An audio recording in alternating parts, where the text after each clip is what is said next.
Well, hello and welcome to your Currency Recap. Joe with you here. It is Thursday, the 22nd of August. I'm going to talk about some stuff so you guys know how this works. Make sure that you take responsibility for it and follow your own plan. The first thing I want to do is talk about the meaningful news of the day. We are going to break the markets down along with a lot of currencies on a technical basis, and then we will share trades with the community. Disclaimer. This video was created for professional Forex and crypto traders. Maverick Currencies is a proprietary trading firm that employs professional traders around the world. Our traders trade firm capital and keep 70 to 80% of profits they generate. All trades and analysis in this video are for professional traders only. If you are interested in becoming a professional Forex and currency trader for Maverick, click the apply button in the video description. Let's break down what happened today. As we move into the market analysis, folks, you're going to see that we just kind of had the opposite of what we saw yesterday. What I've been saying a lot as of late is the markets coming off of the bottom, at least the U.S. markets coming off the bottom pretty aggressively, going into what could be the first interest rate cut that this country has seen in a long time. So I'm not surprised to see it carry over in a few other currencies. We have seen rate cuts across other different countries. We've seen increase as well. But it's kind of an area where I'm seeing a consolidation or a stabilizing area, and that's kind of what I'm talking about here. So the FOMC is expected to cut rates in September. This came out on the Fed minutes yesterday. We will see Powell address the Jackson Hole Summit, and that I think is going to have a whole lot of emphasis on what these markets might do, at least on the U.S. side. It usually shouldn't because it's not like they're going to cut rates at that moment. But there's going to be a lot of stuff maybe hanging on his words.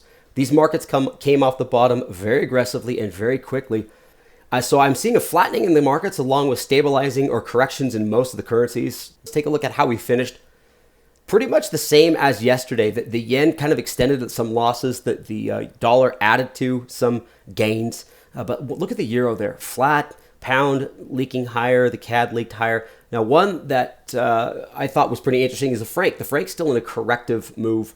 I'm going to address a pound franc trade that we were looking at, but when we saw both currencies increase, it kind of takes away from the trade. Rob referred to this as kind of not a very good trade, a weak trade, and after today, folks, it really isn't panning out. Aussie dollar slipping a little bit, but so not a lot to go off of. How do we finish overall on the markets? Well, the S&P dropped 0.89%, which is after a big move. It hesitated, and it's kind of an ominous candlestick. We'll get there here in a second. The world index down 0.83. Crypto down about 1%. Gold down. It was up. Oil was down. Now, guess what? Oil is up 1.4%. So just a push-pull. We're stabilizing here. There isn't any sort of opportunity when it comes to outliers or outperformers versus underperformers. Everything is just kind of finding this median area. So when we have our -3 to +3 outlook, everything's squeezing towards the middle. Bitcoin down 1%. Bitcoin Cash down a little bit less. Ethereum down 0.8. Now, what's funny, all these cryptos were up yesterday except for Litecoin. Litecoin slid a little bit further down at 0.82%. I'm not going to overthink it. I truly am not. I don't like being in a situation where, hey, I have to guess or anticipate what's going to happen to sentiment after any sort of economic announcement or result. What I like to do is follow along with momentum and movement. Now, when we just go, let me just get straight up into this chart here, folks, because this is a bearish engulfing candlestick. The pattern itself is about as bearish as it gets, right? We got bearish engulfing, it gaps up and it completely fails. It covers the previous day's open, high, low, and close. The volume didn't really increase, so I'm not too worried about it. It did happen at a pretty nice level. I mean, we have climbed up incredibly over the last, since the beginning of August here to regain pretty much all of the losses. So I'm not going to sit there and speculate or anticipate. I'm just going to go ahead and follow along. So I'm just going to be cautious and see where we go. Another thing that makes it easy to add to this is the currencies aren't really breaking out or falling apart. They're just kind of meandering where they've been over the last little bit. So I'm not going to look any deeper than that and not try to guess what's coming next. Let's get to the economic news. We have seen a bunch of different things out of Europe and Great Britain when it comes to their manufacturing and services. Understand these countries are also playing the interest rate game. So when you go through here and you say, okay, well, this is a little bit lower, this is a little higher, this is lower, this is higher. Sure, it's stabilization. It's very difficult to take anything for what it is until you see it 2 or 3 or 4 times, especially when it comes to economic news. So, hey, a little higher here, a little lower there. As far as any sort of policy goes, it's probably right in line if it's kind of back and forth. Now, the only thing I've got left for this week that I kind of care about, or I'll just kind of listen to, is going to be Powell speaking from Jackson Hole. Now, this could have an impact on the markets, at least the U.S. markets, and maybe carry over to some of the others. The main idea behind this, folks, is just to see how sentiment, or I should say the overall market, reacts to whatever he says. That's about all I have when it comes to this week. So let's just go out and take a look at some of the currency pairs. The first thing I want to do is start with the ones that we've been looking at as of late. And that's going to first be the Bitcoin trade here. And this is Bitcoin on a daily chart. I can get it a little tighter here on the 4-hour chart and take a look at some of the velocity score on it to see that it does have, it is continuing to show promise, but it's really not confirming anything. This is that ascending triangle pattern here we have on a 4-hour chart. It is really cool to see that it is continuing to grow. But with Bitcoin and all of the cryptos, they are super volatile and very difficult to trade sometimes. Let's zoom out a little bit to take a look at the daily chart, because what I like about it is it's kind of showing almost the same emergence here, but it is coming off of a downtrend. You can see that it has that same ascending triangle, but this is a lot more bearish because it's trying to struggle through its moving averages, and it's coming off of some lower lows set previously. So patience. There's nothing that really gets me excited to jump on board and just go buy anything right now. Let's go ahead, since we're here, let's take a look at the US dollar itself. US dollar was one of the weaker currencies. It's actually showing a little bit of strength here, just with a bounce. It rolled over, it's selling off. Hey, we expected to cut rates. Powell said pretty much they're going to do it. The Fed in general basically agreed that it's probably going to happen in September. But this has already kind of played itself out. You can see that this has already fallen off of a support level and has drifted lower. This is the daily, so we know that this has been anticipated for quite some time. Let's take a look at the 4-hour chart and see if it gives us anything else off of where we could maybe see some strength or more weakness. And it's actually in kind of a bear rally pattern here. So nothing has really changed at all. I can take a look at the currencies that we've been looking at over the last little bit, and I haven't seen any sort of weakening currency or anything that's really outperforming, especially over the last few days. So let's continue with the franc. I like the franc. We like the franc here as something that might weaken, but guess what, folks? It did not. Here's the daily chart on it, and it is still very comfortable inside this nice move to the upside. The expectations were, oh, hey, maybe it'll hit this resistance here. Let me go ahead and draw that line for you. I'll put a resistance here, maybe a nice little head and shoulders. That's a head, or excuse me, that's a shoulder. Here's a head, and this could be a shoulder. Roll over and get weaker, and it just doesn't want to.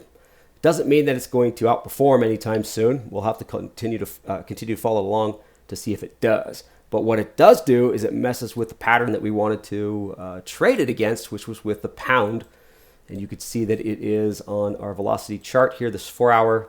It is now pushing above some resistance levels, showing that instead of, hey, I'm going to roll over, it decides I want to get stronger. Nothing really confirmed there. And like Rob said yesterday, hey, if you're kind of making up trades, it's best maybe not to make those trades. Let's go into the euro. This is one of the most tightest consolidating charts I've seen in quite a while when it comes to currencies. So here it is on a 4-hour chart. It's consolidating. Let's zoom all the way out to that daily chart. It's consolidating. The euro is very comfortable where it's at, and it doesn't want to move. Here's the pound. The pound also gained strength, but the pound is actually showing, hey, it's hanging in there. It's doing pretty good. This is the daily on it. Let's take a look at the velocity. And yeah, it's just going to continue moving higher here as it breaks above a resistance that we saw it testing as of yesterday. So no real changes on any of these currencies when it comes to their scoring so far. Let's take a look at the CAD. The CAD looks like it doesn't really want to fall apart yet. I'm expecting it to kind of roll over here. This is the 4-hour chart. Let's take a look at our daily chart to see it in a bigger picture. But you can see this is the expectations I had. I was waiting for this to break down so I could maybe move it down the scale from -1 to -2. And it looks like it's just in the midst of a bear rally or a little bit of a bounce. So I'm just going to leave it alone where it's at. I really can't pair it with anything at this point. Moving over to the Aussie dollar, I want to see strength in the Aussie. It's having its bull pullback here on the daily chart. Taking a look at the 4-hour, you can see that it's continuing to get a little bit weak. So it's slipping a little bit lower. It's now below that second average here. Moving over to the velocity score, you can see that it's actually flipped a few things, right? So we're below that SAR. We have just leaked below the moving average, but we do have a flattening RSI. So the Australian dollar over the last few hours could go from a +1 all the way to a -1. I'm going to leave it where it's at because it might find a little bit of support here and turn back higher. But it's just not enough of a move to really make a big deal out of. Last but not least is the Kiwi. The Kiwi here is just flat. It stayed flat. What were we on it? 0.04% for the day. This is the 4-hour on it. The daily chart, it looks like it just wants to stay above those the SARs. It's moving higher. The next resistance is basically right where it's at. If you guys could take a look at this chart further back here in April. So it's just nicely, comfortably sitting there. And that's kind of where we're at. The last one of note definitely is going to have to be Bitcoin. So let's take a look at Bitcoin. This one was showing some real good signs of maybe an ascending triangle breakout. Here it is on the daily.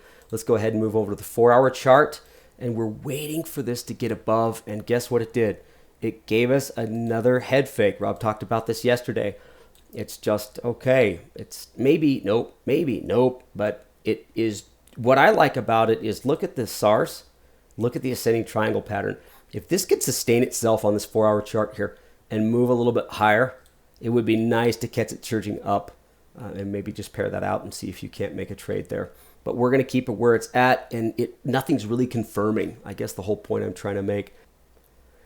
So here's the velocity score, folks, and guess what? I just didn't change anything. I'm going to keep it right where it's at. I'm not sure if the speech from Jackson Hole's going to change anything, but I wouldn't be surprised if it did. And the reason being is because it seems like everything is just kind of parking in a certain area leading up to this event. We know the U.S. will cut rates at some point in September, so I'm not sure what happens in the reaction. I already went through the possible trades with you folks. I'm not going to change anything from where we were at yesterday. Just make sure that you keep an eye on those currencies that have the possibility to continue. So follow along with the ones that will continue in the pattern they're already in. That's all I got for possible trades.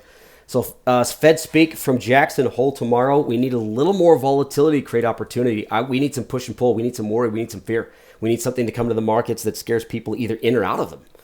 That's all we're looking for. And right now we're just not getting that. I'm going to have to kind of add to what Rob said yesterday is usually summer trading is pretty light. And I can't really say that because the last few months in currencies has been really active. But now we're starting to see this revision to the mean. We're starting to see everything kind of push towards the zero mark. And there's just not a lot of trades or opportunities out there. So as always, follow your plan. Stay on top of your management, play relative strength and weakness. So be patient, sit on your hands, and follow your rules. Thanks for joining me, folks. We'll talk to you next time. Bye, everybody.